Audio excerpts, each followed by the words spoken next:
parce que ce n'est pas évident quand tu tousses et que tu dois parler devant un peuple. Ce n'est pas évident et j'ai demandé au Saint-Esprit d'agir et le Saint-Esprit a agi. C'est encore une vérité de la puissance de Dieu. C'est encore une confirmation que Dieu n'abandonne pas ses enfants. Et j'aimerais te dire que, quelles que soient les tempêtes par lesquelles tu traverses, par lesquelles tu passes, oui, Dieu est avec toi. Il veut seulement que cette tempête dure, cette tempête a une fin. Et tu penses peut-être que cette tempête n'a pas de fin, mais Dieu est au contrôle et il voit tout. Peut-être qu'il est dans cette barque en train de dormir et toi tu t'agites. Mais le silence de Dieu n'est pas son absence lorsque nous avons l'habitude de l'entendre. Dieu est présent. Et ce matin, nous l'avons adoré, nous l'avons prié, nous voulons encore parler de sa part. Et le thème qu'il a mis sur mon cœur ce matin, c'est la dimension spirituelle selon le modèle de Jésus. J'avais déjà parlé sur ce thème il y a quelque temps. Et j'ai eu à cœur de continuer à méditer là-dessus, de continuer à chercher ce que Dieu avait à me donner encore. Et il m'a parlé, il m'a communiqué son message, les pensées de son cœur que j'aimerais partager avec vous ce matin. Vous savez, lorsque Jésus a été invité à la noce de Cana, il s'est passé quelque chose d'extraordinaire. À un moment donné, le vin venait à manquer. Mais sa mère a été d'une grande bénédiction pour cette foule. Sa mère a été d'une grande bénédiction pour les invités de cet événement. Lorsque Marie a constaté la situation, elle s'est tournée vers Jésus et elle a dit à Jésus, « Ils n'ont plus de vin. » Et Jésus lui donne une réponse un peu plus ou moins décourageante. Jésus lui dit, « Mais qu'y a-t-il entre moi et toi, femme? Mon heure n'est pas encore venue. » Mais la réponse de Jésus n'a pas freiné Marie. La réponse qu'il a donnée à Marie n'a pas découragé Marie. Mon heure n'est pas encore venue. Examinez bien cette expression, mon heure n'est pas encore venue. Ça veut dire qu'il y a un temps que Dieu avait fixé pour agir, mais Marie avait la révélation de ce temps. C'est pour cela qu'elle s'est tournée vers Jésus. Elle dit, mais il n'y a que toi qui puisses changer la situation dans cet événement. Il n'y a que toi qui peux changer l'atmosphère. Il n'y a que toi qui peux donner du goût à cet événement. Et elle a dit, ils n'ont plus de vin. Jésus lui dit, mon heure n'est pas encore venue. Ça veut dire que Marie était consciente qu'il y avait une heure pour Jésus. Et Marie a insisté. Et même si Jésus pensait que son heure n'était pas encore venue, pour Marie, c'était le moment. Alors, par ta prière, tu peux changer les circonstances. Par ta demande, par tes supplications, par ton attitude, tu peux changer le temps de Dieu. Tu peux précipiter le temps de Dieu. Tu peux accélérer le temps de Dieu à cause de ta vie de consécration, à cause de ta persévérance. Et Dieu veut que l'on persévère, que l'on cherche sa face, que l'on cherche la dimension, que l'on soit des hommes et des femmes spirituels. Parce que sans la dimension spirituelle, on ne peut rien obtenir de Dieu. Sans la dimension spirituelle, on ne peut rien accomplir. Nous avons besoin de cette dimension dans l'Église pour accomplir la volonté de Dieu. Et la dernière fois, je parlais de deux dimensions, que Jésus aimait prier à la montagne et il aimait aussi prier dans le désert. Mais Jésus ne priait pas n'importe quand, il priait la nuit. Il priait la nuit et pendant la journée, il faisait le ministère. Il prêchait, il guérissait les malades. Alors, mais je me suis dit, mais à quel moment Jésus a eu le temps de dormir dans la Bible? Je me suis posé la question, mais Jésus, il avait tellement pris le devoir de Dieu à cœur qu'il n'avait même plus le temps de se reposer pour lui-même. Il n'avait même plus le temps de dormir. Et j'ai constaté que la seule fois où Jésus a essayé de dormir, c'était dans une barque. La seule fois où il a essayé de se reposer, c'était dans une barque. Mais malgré ça, la nature n'était pas contente. Malgré ça, la nature n'était pas contente. Lorsqu'il était dans la barque avec ses disciples, la Bible nous dit que la barque était agitée par les vagues. Mais Jésus avait besoin de se reposer. Et les disciples ont crié vers lui, ont dit, Seigneur, sauve-nous, nous périssons. Et il s'est réveillé. Pendant combien de temps il a dormi? Je ne sais pas. Pendant combien de temps il s'est reposé? Je ne sais pas. Mais je crois pertinemment que, en 3 ans du ministère, Jésus n'a pas dormi plus de 48 heures. Pourquoi? Parce que dans son cœur, il avait cette soif de servir Dieu. d'accomplir la volonté de Dieu. Bien-aimés, nous arrivons à un temps où chacun doit prendre au sérieux la mission que Dieu lui a confiée. Si Dieu te demande de prier, si Dieu te demande d'intercéder, de participer dans le groupe d'intercession, prends à cœur le devoir que Dieu te confie. Prends à cœur la tâche que Dieu te confie. Si Dieu te demande de faire même la plus petite tâche dans l'église, même balayer l'église, fais-le. C'est ton devoir. Mais ne le fais pas avec négligence. Fais-le parce que tu as la crainte de Dieu. Fais-le parce qu'au moment que tu le fais, il n'y a que Dieu qui te voit. Il n'y a que Dieu qui peut te récompenser. Le pasteur ne peut pas te récompenser. L'ancien ne peut pas te récompenser. Dieu est le rémunérateur. Dieu rémunère ceux qui s'efforcent dans le ministère. Dieu rémunère ceux qui se donnent. Dieu rémunère ceux qui s'accrochent. Dieu rémunère ceux qui persévèrent, même dans la plus petite tâche. Même si on te dit « ça suffit », considère que pour toi ce n'est pas suffisant, ce n'est pas encore la perfection. Parce que Dieu cherche la qualité dans tout ce que nous faisons. Et c'est pour cela que Jésus a donné de son corps, il a donné de sa vie, a passé du temps dans le désert, a passé du temps à la montagne pour être revêtu de la puissance d'en haut. Même si il était déjà né avec, mais il avait encore besoin de chercher, de puiser encore à la source de Dieu. Combien de fois par jour nous puisons à la source pour répondre aux besoins du ministère, pour répondre à l'appel de Dieu? Beaucoup de gens, vous êtes en retard dans votre marche parce que vous ne vous donnez pas suffisamment pour Dieu. Beaucoup de nous sommes en retard dans notre appel parce que nous ne sommes pas encore véritablement consacrés à Dieu. Suivez l'exemple de Jésus. Lui, le modèle de consécration. Lui, le modèle de persévérance. Lui, le modèle par excellence. C'est le modèle que Dieu nous propose. Ce n'est pas le modèle d'Ésaïe. Ce n'est pas le modèle d'Élie. Pourtant, ce sont des grands hommes qui ont accompli des grandes choses, des belles victoires. Ce n'est pas non plus le modèle de Moïse. Même Moïse avait besoin de penser à Jésus. Même eux, ils ont parlé de Jésus. Ésaïe a prophétisé sur Jésus. Pourquoi? Parce que c'est le modèle que Dieu devait proposer à l'humanité. Le modèle sur lequel chacun doit s'accrocher, c'est Jésus. Alors, si je devais prêcher un message ce matin, je prêcherai Jésus. Je prêcherai tout simplement Jésus. Je prêcherai tout ce que Jésus a fait. Je prêcherai ce que Jésus a accompli dans la vie de ces hommes et de ces femmes qui étaient enfermés dans une situation par laquelle ils ne voyaient pas d'issue de secours. Mais lorsqu'ils ont entendu parler du nom de Jésus, ils ont compris que la situation était déjà résolue s'ils tournaient leur regard vers lui. Je parlerai de Jésus. Ce matin, nous avons chanté le nom de Jésus et j'aimerais prêcher sur lui. Alléluia. Est-ce que nos oreilles sont disposées? Est-ce que nos cœurs sont disposés à entendre ce que Dieu a à nous communiquer ce matin?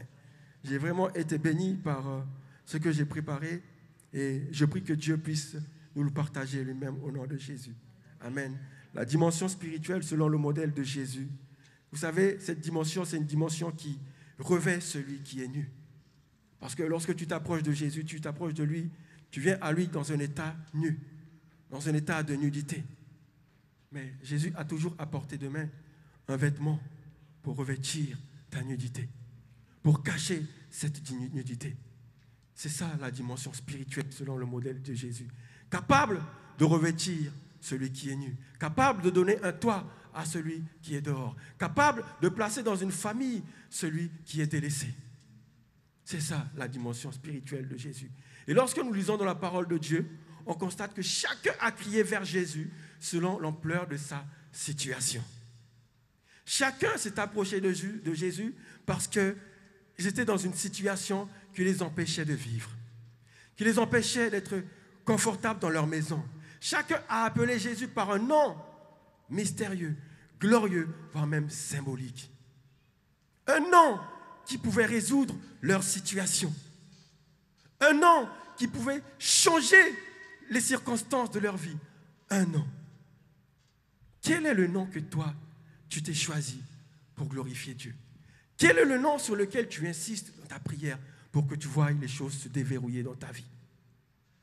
Beaucoup de gens dans la Bible n'étaient pas encore convertis lorsqu'ils ont crié Jésus. Beaucoup n'étaient pas encore convertis lorsqu'ils ont crié Seigneur. Beaucoup n'étaient pas encore convertis lorsqu'ils ont crié Jésus, fils de David. Mais puisqu'ils avaient déjà entendu parler de ça, ils se sont servis de ce qu'ils avaient entendu pour obtenir leur victoire. De quoi tu te sers aujourd'hui, toi qui es converti depuis des années? De quoi nous nous servons? De quel nom? Comment on utilise le nom de Jésus? La Bible dit qu'il a reçu le nom qui est au-dessus de tout nom. Si tu pries au nom d'Ésaïe, tu n'as pas encore compris ta conversion. Si tu pries au nom de Moïse, tu n'as pas encore compris. Si tu pries au nom d'Élie, tu n'as pas encore compris. Élie même a prié au nom de Jésus. Élie même a prié au nom de Dieu. Élie même a prié au nom du Seigneur. Tous ces gens-là ont invoqué Dieu. Parce qu'ils avaient compris que c'est lui la force suprême. Luc 5, verset 13 nous dit, nous avons déjà un exemple. L'exemple d'un lépreux. Luc 5, verset 13, un lépreux cria vers Jésus en disant comment? Seigneur, si tu le veux, tu peux me rendre pur. Il dit Seigneur, mais il était lépreux. Avait-il déjà entendu parler du Seigneur? La réponse est sans doute oui. Mais pendant tout ce temps de la durée de sa maladie, il a pris le temps d'attendre la révélation de Jésus. Il a attendu le moment où Jésus allait passer à côté de lui et saisir l'opportunité et crier vers lui. Lui, il a dit, Seigneur, si tu le veux, tu peux me rendre pur. L'humilité de cet homme lui a permis d'être guéri. Pourquoi? Parce qu'il n'a pas cherché sa propre volonté. Il n'a pas obligé Jésus à agir dans sa vie. Il a dit, Seigneur, si tu le veux, tu peux me rendre pur. Mais si tu ne le veux pas, je ne t'en voudrais pas, Seigneur. Pourquoi? Parce que tu es Seigneur. Si aujourd'hui, tu ne me rends pas pur, je ne t'en voudrais pas, Seigneur. Parce que tu es ce que tu es et personne ne peut te changer. Je ne t'en voudrais pas. Mais puisque tu es amour, tu le voudras. Et Jésus est allé au-delà de ses limites. Il dit, si tu le veux, tu peux me rendre pur. Mais cet homme ne s'attendait pas à ce que Jésus pose la main sur lui. Pourquoi? Parce que ces gens-là, on ne les touche pas. Ils vivaient à part. Mais Jésus, il l'a touché. Afin de lui apporter la purification de son corps. Jésus a touché ce que l'homme ne touche pas. Jésus a touché ce que l'homme considère impur. Jésus lui a touché parce que cet homme s'est jeté à ses pieds. Et lorsqu'il s'est relevé, il ne s'est pas relevé de la même manière. Il a été revêtu du toucher de Dieu, du manteau de Dieu. J'ai dit, Jésus a toujours un manteau à portée de main pour revêtir ceux qui sont nus. Jésus a toujours un manteau pour toi. Tout dépend de la manière dont tu utilises ce manteau. Parce que ce manteau a plusieurs significations. Et nous le verrons plus tard. La tenue de Jésus. Nous le verrons. Le deuxième verset, c'est Luc chapitre 9, verset 37.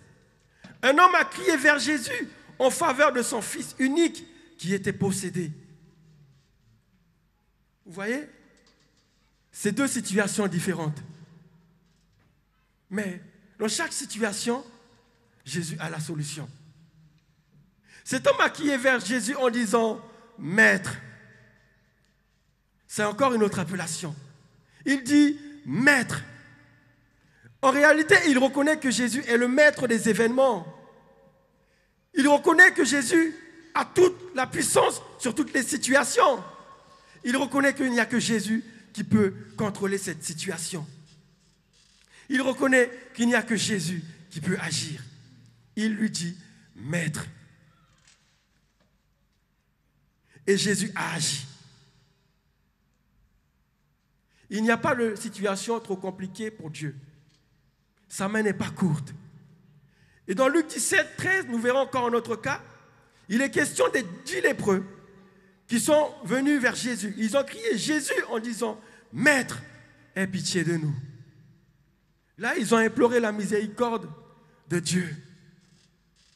Ils ont imploré la miséricorde de Dieu, mais dans ce passage, nous verrons que 9 n'ont pas été reconnaissants après avoir obtenu miséricorde.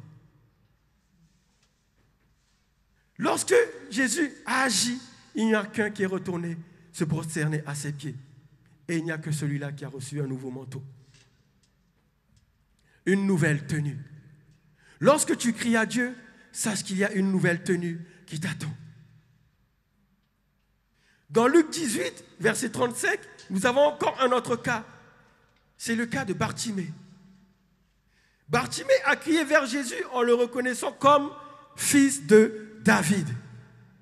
Cet homme qui était aveugle va très loin dans sa demande. Il dit fils de David, ça veut dire qu'il était aveugle, mais il n'était pas sourd. Il pouvait entendre. Dieu n'avait pas privé de tous ses sens. Dieu te laisse toujours un moyen pour que tu puisses te connecter à lui. Dieu te laisse toujours un moyen pour que tu puisses te connecter à sa pensée, à ses messagers, à son message, à sa parole. Dieu te laisse toujours un moyen. Et si tu ne saisis pas ce moyen, frère, sœur, tu te condamnes toi-même. Parce que Dieu est bon. Nous chantons souvent que Dieu est bon. Et c'est là que nous voyons la bonté de Dieu. Cet homme était aveugle, mais pas sourd. Il pouvait entendre.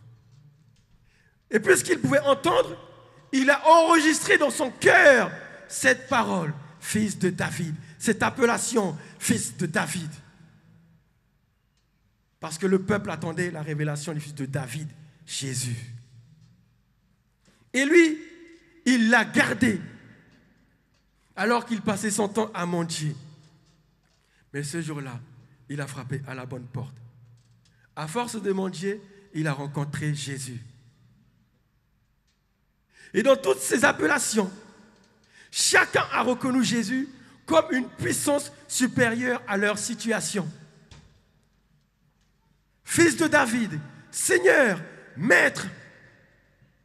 Chacun a reconnu Jésus comme une force supérieure, une puissance supérieure, une dimension supérieure à leur situation.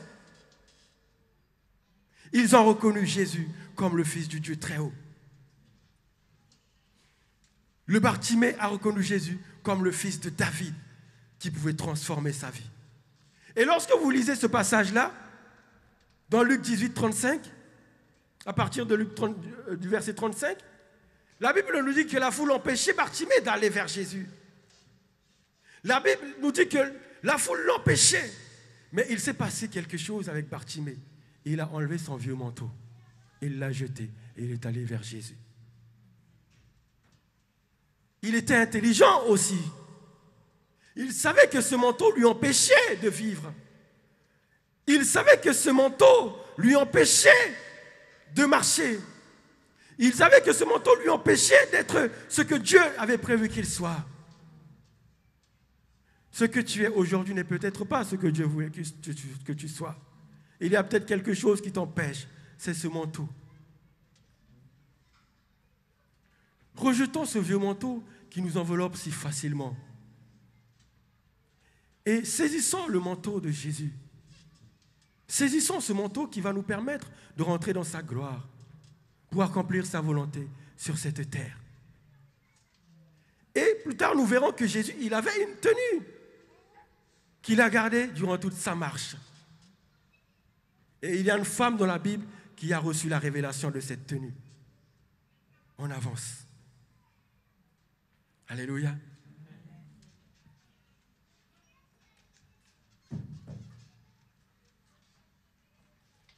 Matthieu 9, versets 20 à 22, nous allons lire ce passage.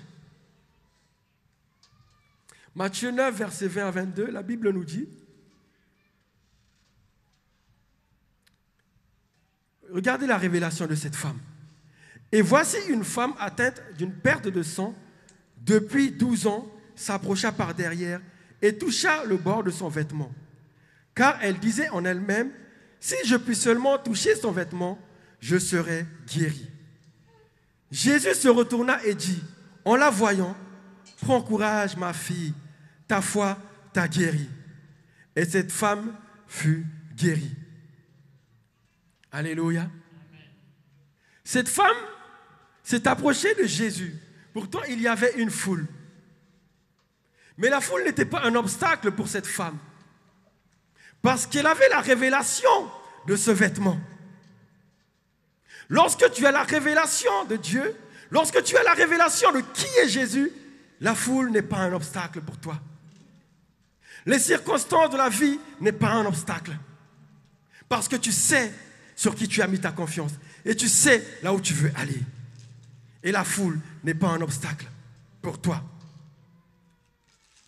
Et il a dit, si je puis seulement toucher son vêtement, je serai guéri.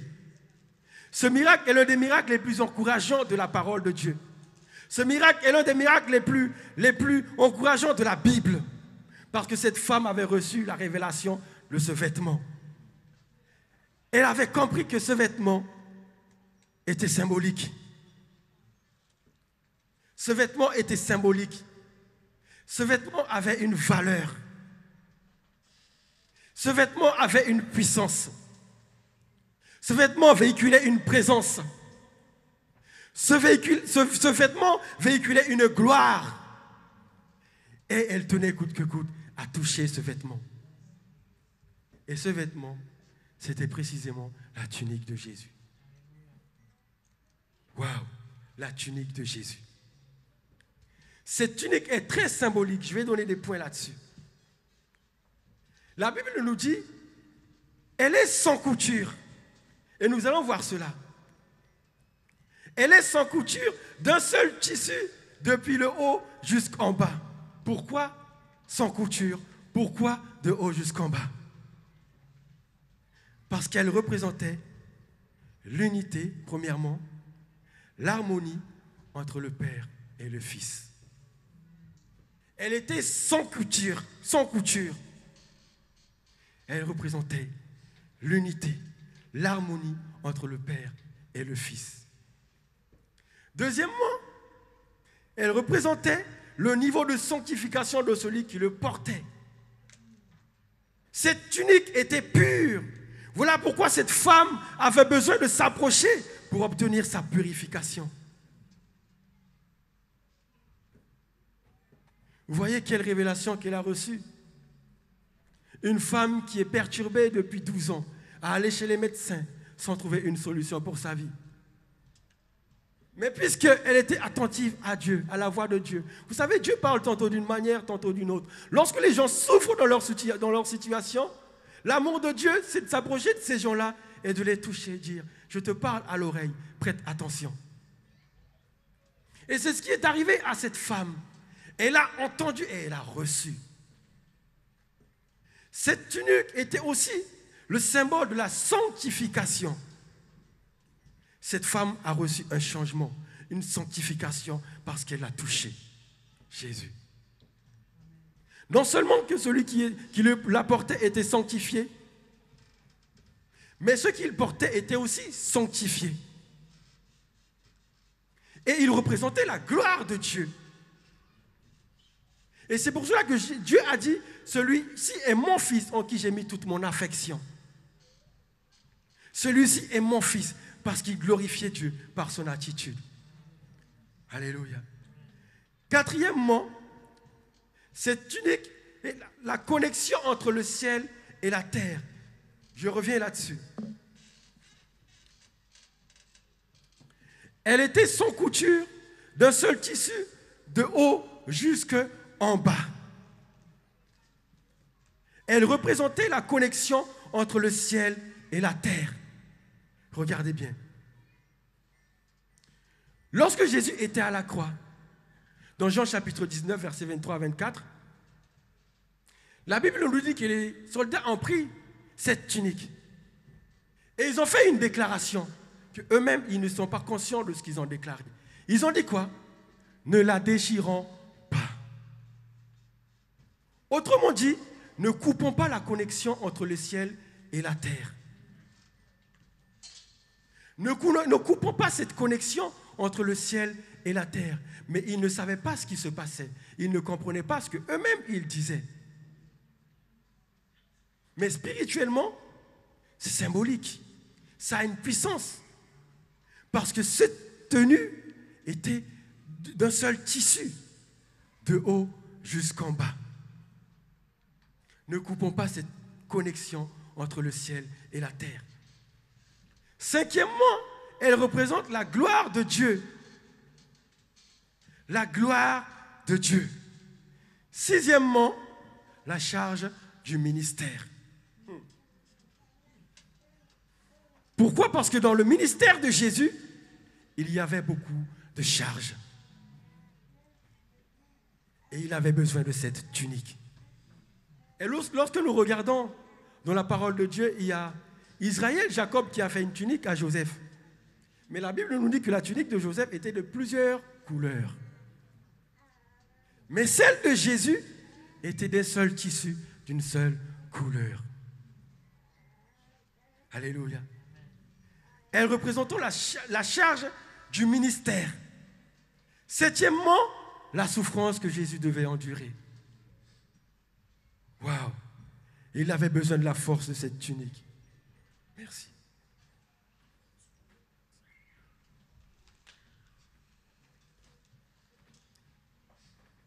C'est pour cela que lorsque le Maître il rentre dans nos vies, il transforme nos vies et il nous donne un nouveau vêtement. Et ce vêtement représente la nouvelle nature. La nouvelle nature.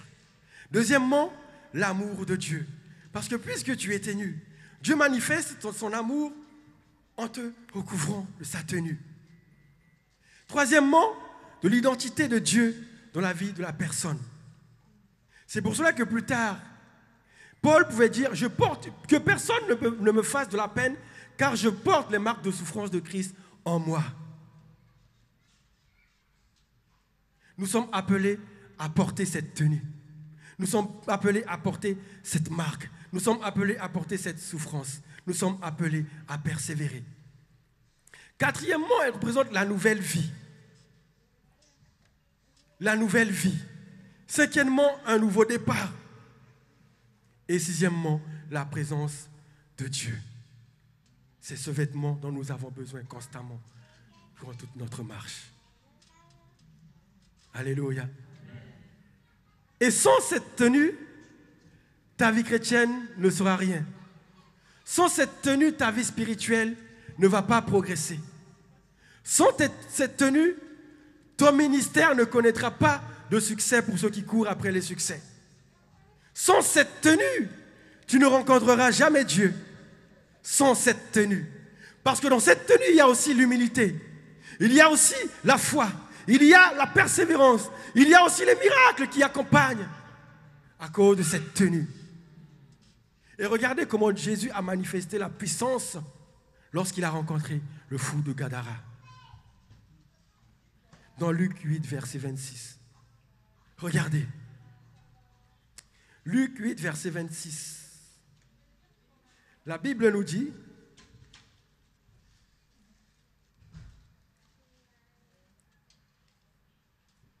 la Bible déclare, je lis au nom du Seigneur, à partir du verset 26, « Ils abordèrent dans le pays des Géraséniens, qui est vis-à-vis de la Galilée. Ils abordèrent. » Amen. Verset 27. « Lorsque Jésus fut descendu à terre. » Là, il y a quelque chose qui a attiré mon attention. On commence par dire « Ils abordèrent. » Mais plus tard, on dit « Lorsque Jésus fut descendu. » C'est qui ils abordèrent? Il y avait qui avec Jésus? Ses disciples. Ils étaient où? Dans une barque. Parce qu'ils venaient d'arriver avec une barque. Et juste avant, ils venaient de traverser la tempête. Et Jésus dormait et il avait calmé la tempête. Ils ont crié vers Jésus et Jésus a agi. Mais arrivés à cet endroit, eux, ils étaient encore dans la barque. On continue. Lorsque Jésus fut descendu à terre, il vint au-devant de lui un homme de la ville qui était possédé depuis plusieurs... Il vint au-devant de lui un homme de la ville qui était possédé de plusieurs démons. Depuis longtemps, il ne portait point de vêtements et avait sa demeure, non dans une maison, mais dans les sépulcres. Dans notre version, la Bible déclare que personne n'osait passer par là. C'est la raison pour laquelle les disciples n'ont pas osé descendre. À cause de la force de ce démon. À cause de la puissance de ce démon. À cause de son énergie. À cause de son ministère. Personne n'osait passer par là. Pourquoi les disciples ne sont pas descendus? Parce qu'ils étaient encore en formation. Et pour affronter une telle dimension, il faut une dimension supérieure. On est d'accord? Il faut une dimension spirituelle supérieure, pas seulement une dimension supérieure. Il faut que la dimension, elle soit spirituelle. Parce que les démons s'inclinent devant le monde spirituel. Le démon s'incline devant la dimension spirituelle, pas seulement devant une dimension. Dans d'autres livres de la Bible, certains ont essayé avec leur dimension. Mais ils se sont fait corriger. Certains ont essayé de chasser, mais ils n'étaient pas spirituels. C'est pour cela que j'insiste. Il faut que la dimension que tu portes, qu'elle soit spirituelle en Jésus. Puisqu'ils n'étaient pas encore au niveau spirituel, ils sont restés dans la barque. Frère, si tu ne connais pas ton niveau, ne va pas déranger les démons. Et on chante souvent, j'arrache, je vais dans le camp de l'ennemi. Certains chantent, mais ils ne sont même pas encore convertis et ils veulent aller dans le camp de l'ennemi. Certains y vont, mais ils ne reviennent plus jamais. C'est bien, j'arrache, je vais dans le camp de l'ennemi, je vais arracher. Et c'est le démon qui t'arrache un bras. Maintenant, comment tu fais pour t'en sortir? Si une dimension supérieure ne se manifeste pas, si une dimension supérieure ne se présente pas, comment tu fais? Eux, ils sont restés dans la barque. Ils ont dit, oh, nous ne sommes pas encore au point. Alléluia. On continue.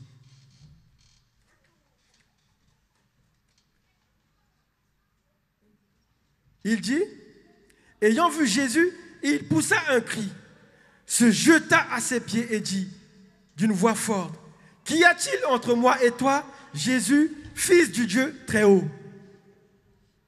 Waouh! Ce démon a une révélation puissante. Il déclare, qu'y a-t-il entre moi et toi, fils de qui? Du Dieu très haut. Mais comment connaît-il le Dieu très haut? Comment a-t-il déjà entendu parler de lui? A-t-il déjà vu ce que Jésus a accompli? Souvenez-vous, leur maître, parce que ces démons-là, ce sont des démons qui agissent sous l'autorité d'une puissance, de leur maître, Satan, le diable. Satan a des serviteurs aussi. Satan a des esprits qui agissent en sa faveur. Et lorsqu'il a affronté le maître dans le désert, après ce temps de jeûne, il a essayé par tous les moyens, mais il n'a rien pu contre lui, dans Jean chapitre 4. Et c'est de là que Satan, il fait le point avec ses envoyés. Et il leur parle, il leur a sans doute parlé de cette dimension spirituelle. Fils du Dieu très haut. Il leur a sans doute dit, j'ai rencontré un homme là-bas dans le désert, je n'ai rien pu contre lui. C'est sans doute le Fils du Dieu très haut. Et c'est de là que vient cette expression. Qu'y a-t-il entre moi et toi? Parce que lorsque Satan a affronté Jésus dans le désert, ils n'avaient rien en commun. C'est ce qu'il a constaté. Il a essayé par tous les moyens. Il dit, si tu es le Fils de Dieu, jette-toi d'en haut. Si tu es le Fils de Dieu, ordonne à cette pierre de se transformer en pain. Si tu es.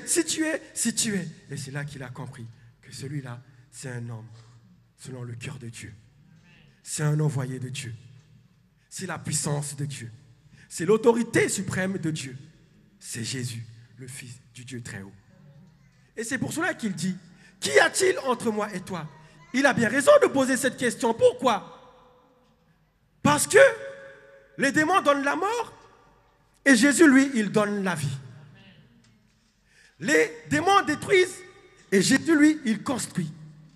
C'est pour cela qu'il dit, mais il y a une différence entre toi et moi. Qu'y a-t-il entre toi et moi? Autrement dit, que fais-tu sur mon territoire? Mais dans notre passage, dans Matthieu, la Bible nous dit, personne n'osait passer par là. La dimension spirituelle te pousse à oser. À oser ce que d'autres n'osent pas faire. Là où d'autres n'osent pas passer, c'est là que tu passes. Parce que tu sais qui tu es et tu sais qui tu sers. Tu sais qui tu pries et tu sais pour qui tu jeûnes. C'est pour cela que ces éléments que nous avions cités l'autre fois, il faut les prendre au sérieux pour voir une vie transformée, bouleversée et ressembler à Christ. Ne dormez pas trop. Se consacrez un peu de temps à Jésus pour qu'il vous revête de sa présence.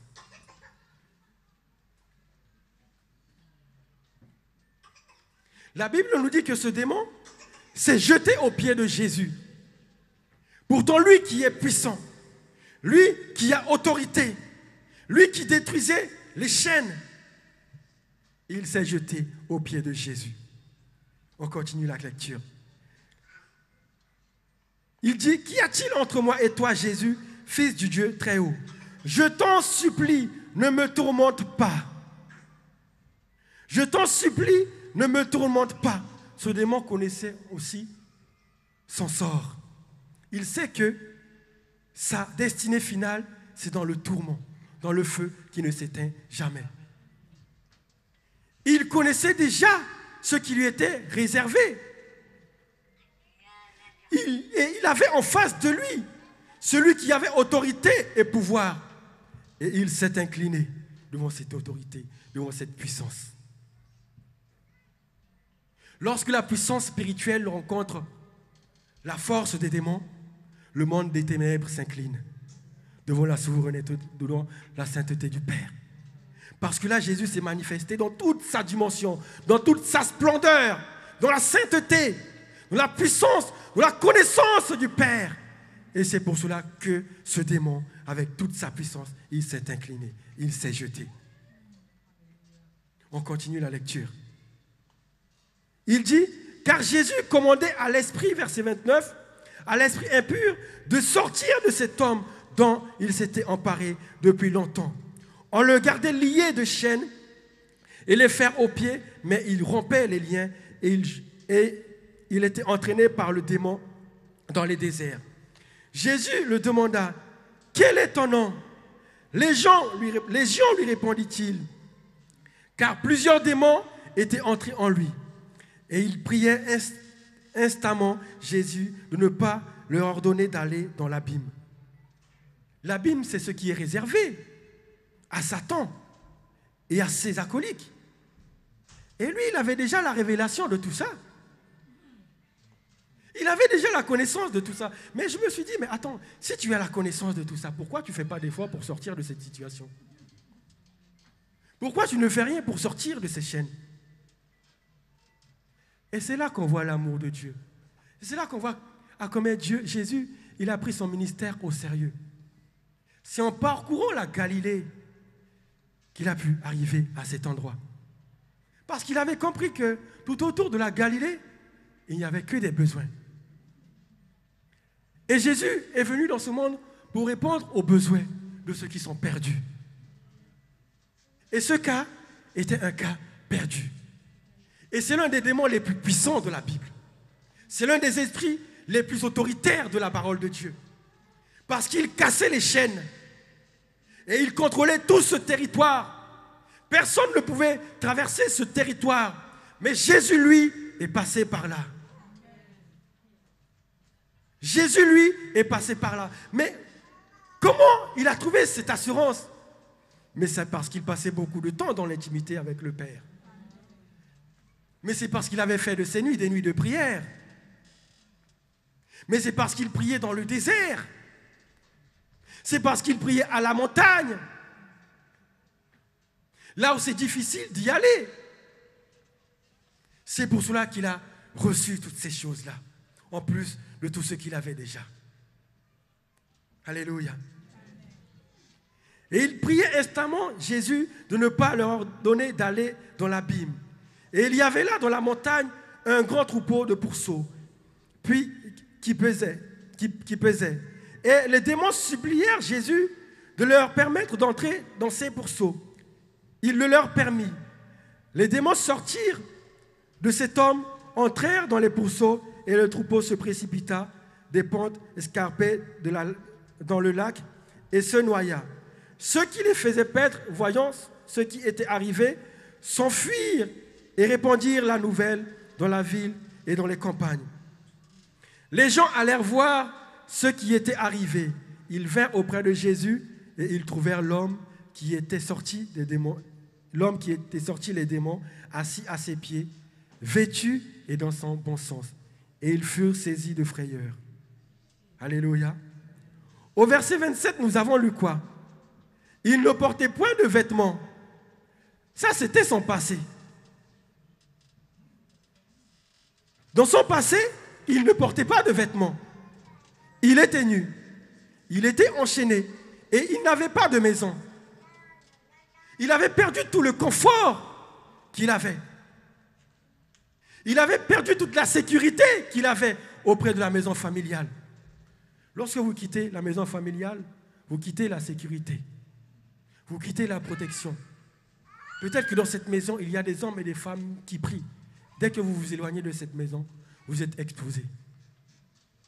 Et la Bible nous dit que cet homme était nu. Il vivait sans vêtements. Mais dès qu'il s'est jeté aux pieds de Jésus, la Bible nous dit que Jésus lui a permis de retrouver son bon sens. Et il lui a revêtu. Il lui a donné un nouveau vêtement. Nous devons remercier Dieu pour ce qu'il fait dans nos vies. Nous devons remercier Dieu pour les vêtements. Nous devons remercier Dieu pour les couvertures. Nous devons remercier Dieu, car son amour ne finit jamais. Alléluia.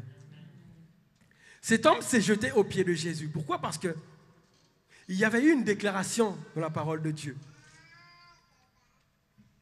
Cette déclaration nous vient de Philippiens.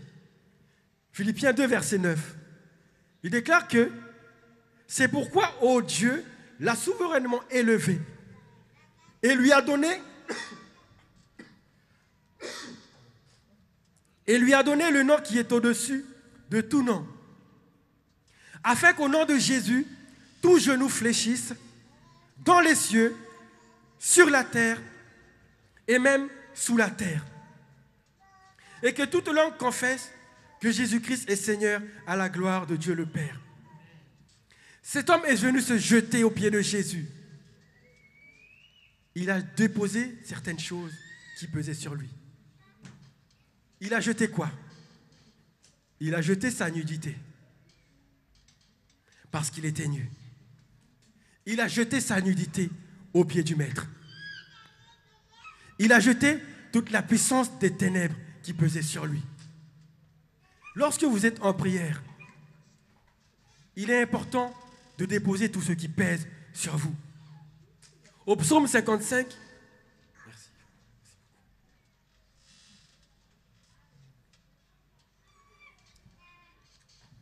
Cette parole m'encourage souvent. Dépose sur le Seigneur ce qui pèse sur toi et il te fera tenir debout. S'il y a une situation qui pèse sur toi, dépose-la au pied du Maître. S'il faut que tu t'humilies, humilie-toi. Mais ne te relève pas avec cette situation. Il s'est jeté afin d'obtenir miséricorde. Lorsque tu te jettes aux pieds du Seigneur, quelque chose de spirituel s'accomplit.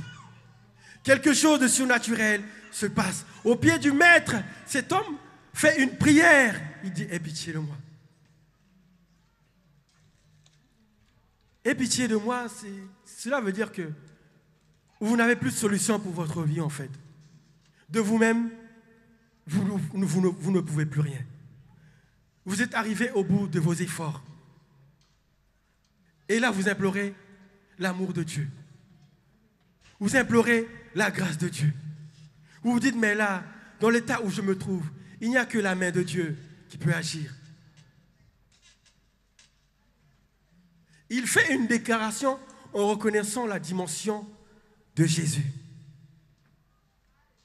Il fait une déclaration en reconnaissant qu'au-dessus de sa puissance, il y a une puissance surnaturelle. Il y a une puissance spirituelle.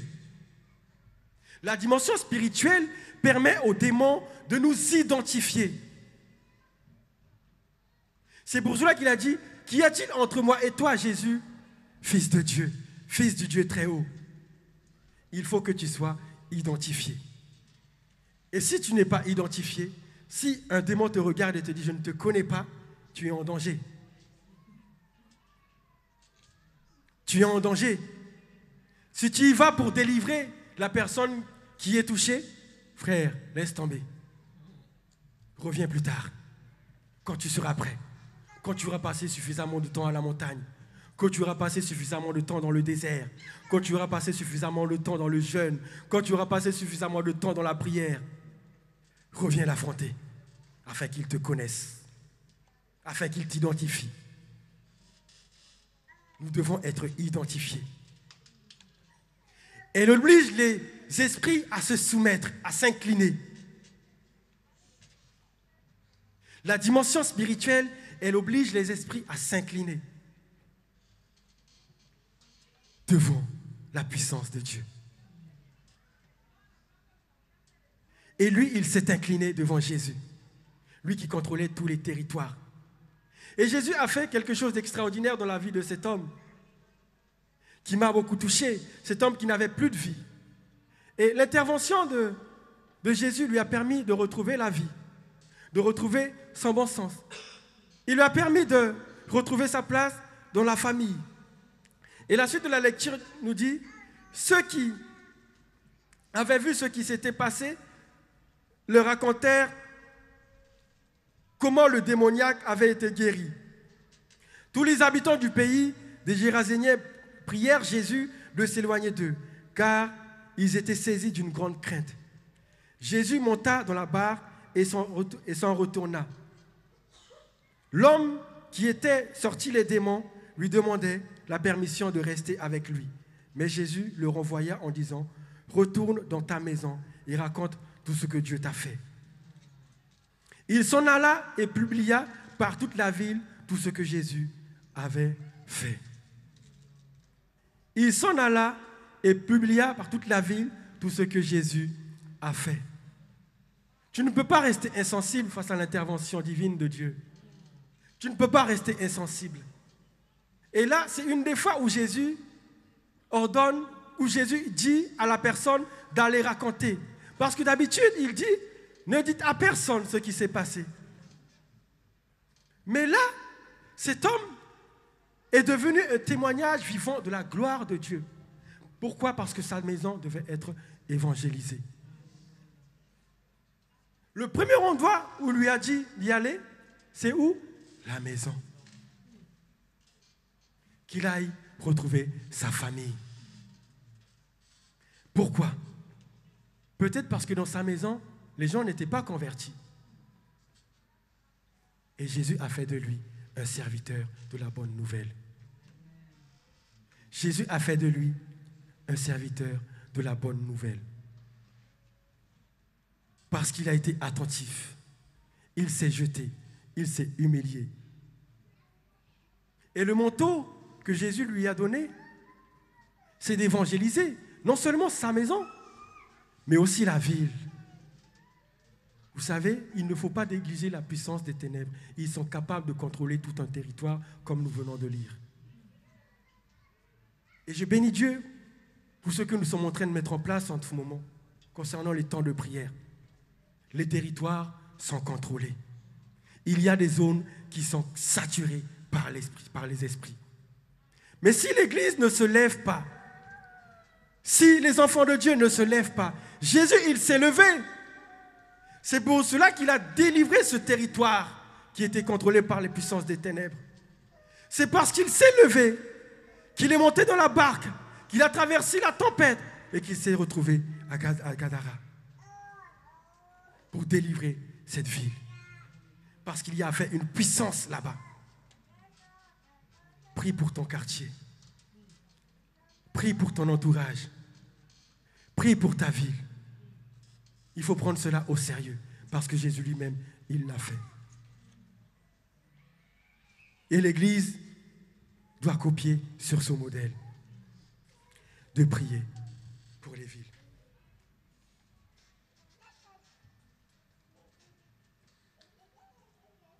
Alléluia. Le Seigneur a fait de grandes choses dans la vie de cet homme. Premièrement, il l'a délivré de la puissance des ténèbres. Deuxièmement, il l'a revêtu. Lui qui depuis longtemps ne portait point de vêtements. Troisièmement, il lui a redonné sa place dans sa famille. Quatrièmement, il lui a permis de retrouver son bon sens. Cinquièmement, il a fait de lui un témoin de la puissance de Dieu. Lui qui était témoin de la puissance des ténèbres, il est devenu témoin de la puissance de Dieu. Cet homme a été revêtu parce que Jésus a toujours un vêtement à la disposition de tous ceux qui sont nus. Jésus a toujours un vêtement. Et si tu ne te sens pas confortable dans la tenue dans laquelle tu te trouves, je te prie de lever les mains vers Jésus, de lever les yeux vers lui. Lui, il a ce qu'il faut. Il a ce qu'il faut pour transformer ta vie, pour changer les circonstances de ta vie, pour essuyer les larmes, pour te redonner la paix et te donner la place que tu mérites dans le ministère, afin que tu sois un témoin de la puissance de Dieu. Amen.